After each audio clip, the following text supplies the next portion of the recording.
Alright, remember all of this? We are just now getting through penciling onto inking.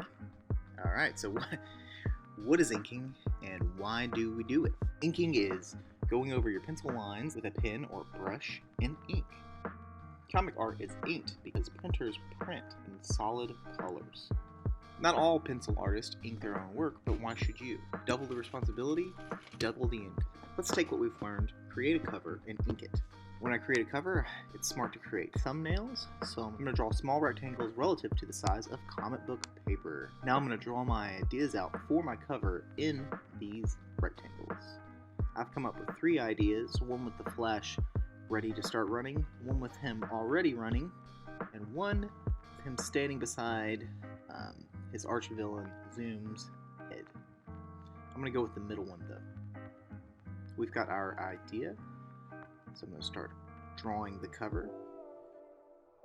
Also, let's keep in mind we can still draw in the trim area, but all of our art should be within this dotted line.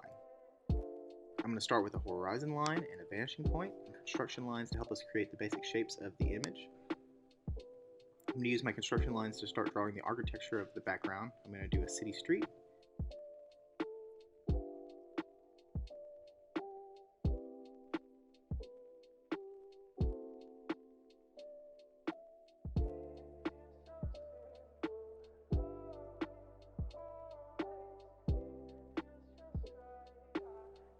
I'm going to clean up those lines a little bit and start drawing my subject.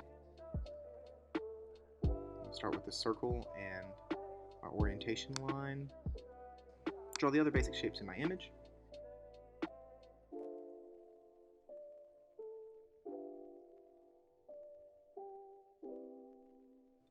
And we have all of our basic shapes, so let's add detail with pencil. Notice I'm using my straight edge to keep these lines straight. You may notice these little blue X's on some comic art. Comic book artists use these X's to let the inker know that these parts of the image will be completely filled in black. Make sure you shade your drawing, and after some time and many mistakes, I've got a fully rendered pencil drawing.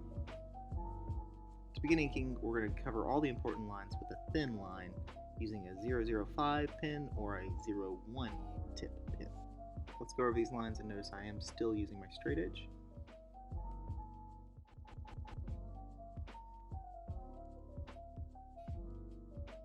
So in the background, I'm probably going to cover every line I've made.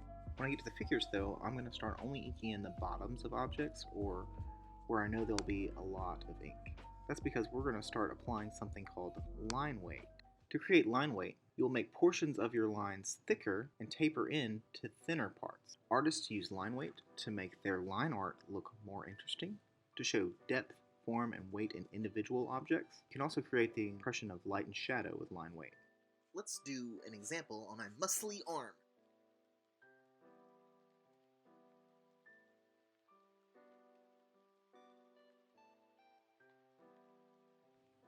Alright, once we've got a line art arm, we're going to apply thick lines to the bottoms of objects and the insides of objects.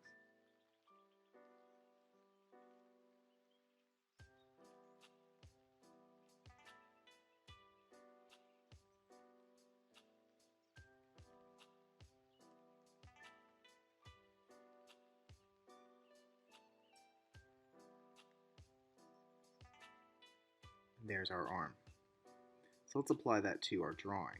To do that, we're going to use the 05 pen. Let's start thickening the lines in the bottoms of objects and have them taper in towards the top. And also the insides of certain objects. You'll also use the 05 tip pen to do your hatching and your shading. And this usually takes a while.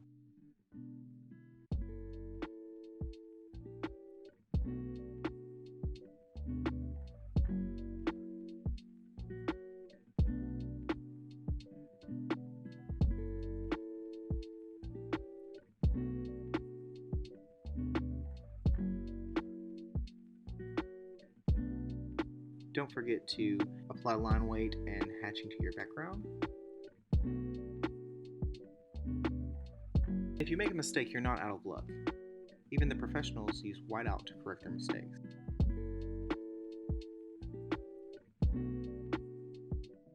can also use whiteout to cut into your ink work and create dramatic effects. Alright, next we're going to use the brush pen to fill in a lot of the larger areas of black. You can also use this tip to get in the hard to reach spaces. Cover the largest areas quickly. Traditionally, comic book artists use a brush and ink, but if you don't have those on hand, you can use a large Sharpie. So let's fill in all of the areas that are completely black with the brush.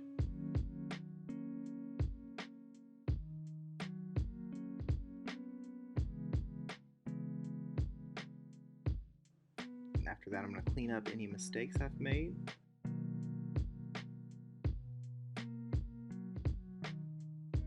And after a lot of time and work, we have our finished flash cover.